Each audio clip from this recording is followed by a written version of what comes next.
Study IQ IAS, अब तैयारी हुई अफोर्डेबल। दोस्तों, हम सभी जानते हैं कि भारत के ऊपर 200 साल तक अंग्रेजों ने राज किया और अंग्रेज भारत के ऊपर राज करते समय हमारे ऊपर कोई एहसान नहीं करके गए थे। हर तरीके से हमें इकोनॉमिकली एक्सप्लॉइट करने की उन्होंने कोशिश की, हथकंडे अपनाए और उसको जस्टिफाई करने के लिए कई बार वो ये आर्गुमेंट देते हैं कि अगर वो भारत ना आते तो भारत की तरक्की कभी हो ही नहीं पाती।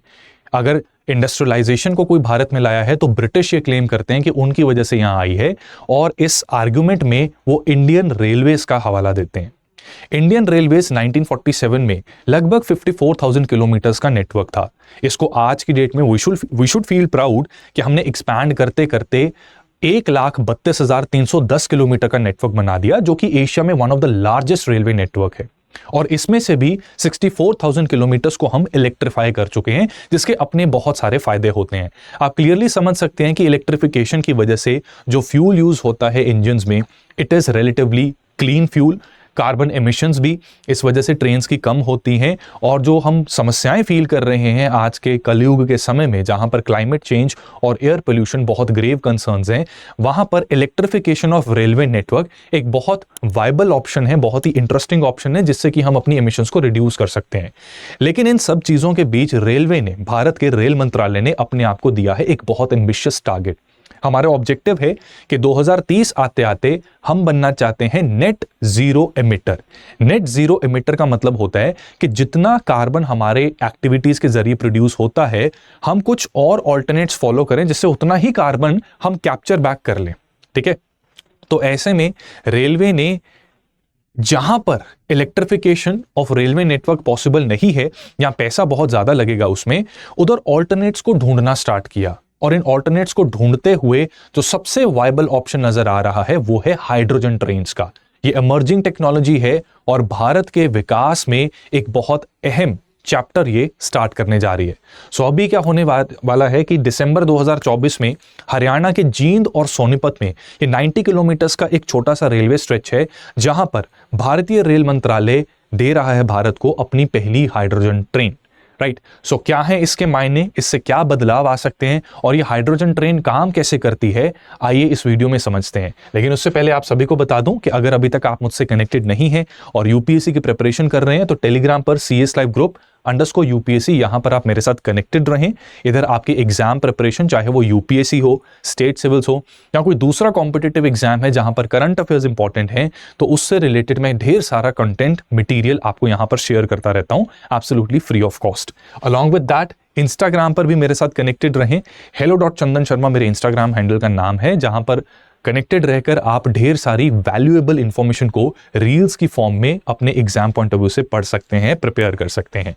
और जो लोग एंड टू एंड प्रिपरेशन करना चाहते हैं अंडर प्रॉपर गाइडेंस, और टीम स्टडी IQ उन्हीं के लिए एक कोर्स भी लेकर आई है, तो इसमें आप एनरोल करके अपनी प्रिपरेशन को सही डायरेक्शन दे सकते हैं। CS लाइव कोड को यूज करने से आपको मैक्सिमम पॉसिबल डिस्काउंट मिल जाएगा इस कोर्स पर। और आप अगर 27 से 30 ठीक है नवंबर में एनरोल करते हैं, जो कि हमारा सेल का टाइम चलेगा, तो वहां पर यही कोर्स 29,999 की जगह आपको 27,999 का मिल जाएगा। सो दो students who are interested they should enroll in this particular course, क्योंकि इसमें आपको ढेर सारी फैसिलिटीज और बेनिफिट्स मिलेंगे। अब बात करते हैं कि ये हाइड्रोजन ट्रेन काम कैसे करती है। देखो दोस्तों, पानी के इलेक्ट्रोलिसिस से, ठीक है, कि पानी से अगर हम पानी और बिजली को आपस में इंटरैक्ट करवाएं तो उससे हाइड्रोजन प्रोड्यूस की जा सकती है। भारत सरकार के ग्रीन हाइड्रोजन मिशन में इन चीज़ों की कोशिशें चल रही हैं कि ये जो बिजली है उसको हम रीन्यूएबल एनर्जी का इस्तेमाल करके प्रोड्यूस करें और हाइड्रोजन का विस्तार करें। ठीक है, हाइड्रोजन की प्रोडक्शन में एक्सपेंशन करें। इस हाइड्रोजन को यूज आगे किया जा सकता है फ्यूल सेल्स बनाने में।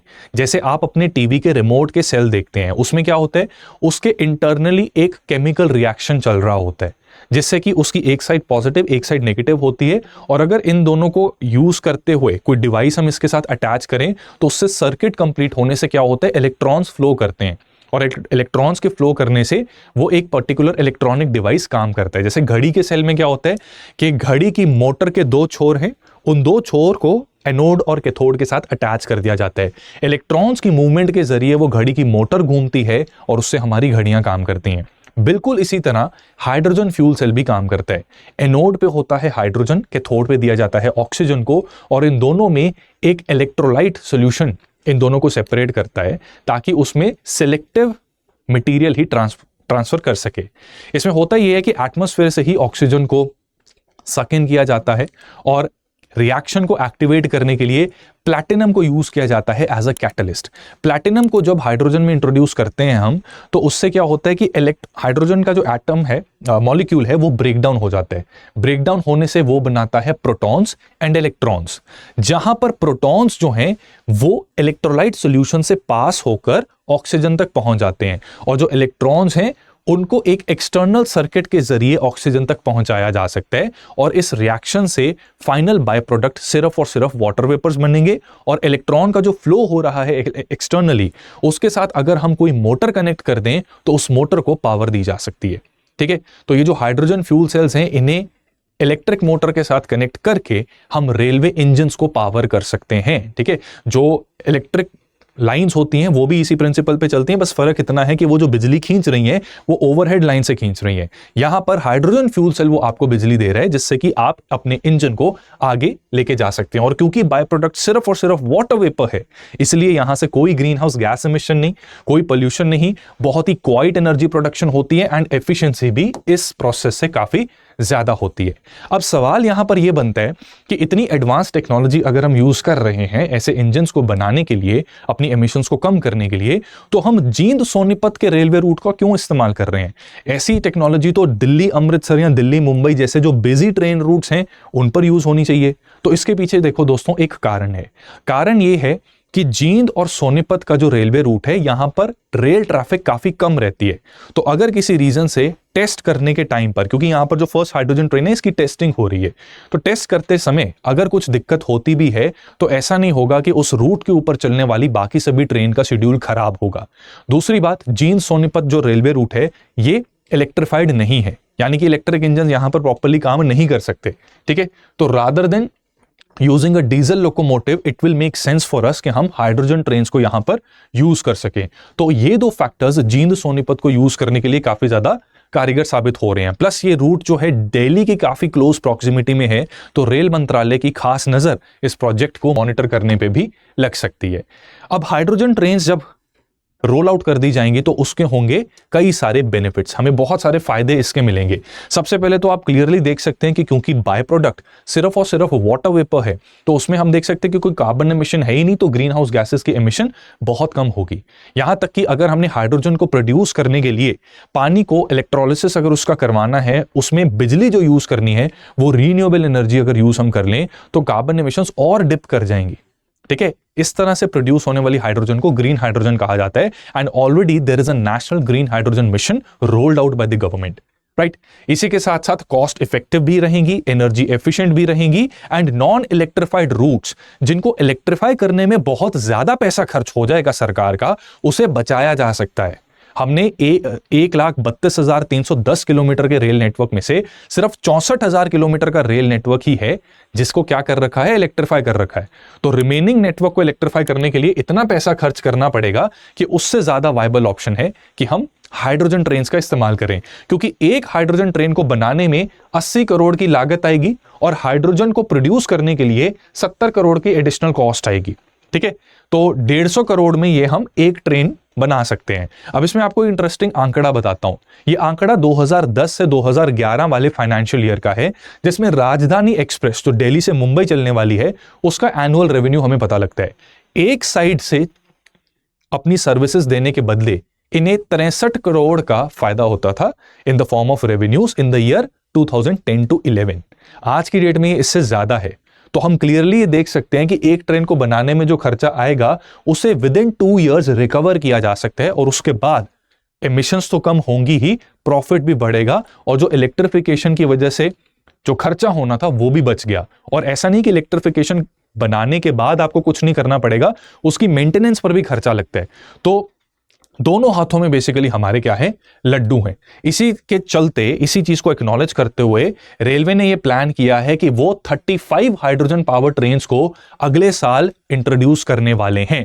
ये एक बहुत एम्बिशियस और बहुत बड़ा टारगेट है, एक ऐसे समय पर जहां हमारे देश की राजधानी की पोल्यूशन के चर्चे पूरी दुनिया में हो रहे हैं।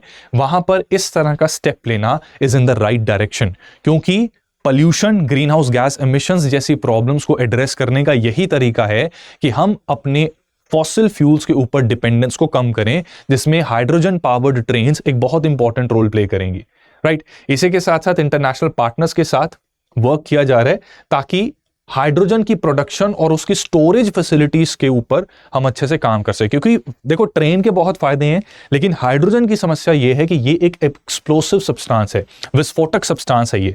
ठीक है, तो उस विस्फोटक पदार्थ को प्रॉपर्ली स्टोर करने के लिए it's very necessary and very important कि हम हाइड्रोजन को टेक्नोलॉजी ऐसी डेवलप करके रखें जिससे प्रोडक्शन स्टोरेज दोनों सेफली की जा सके।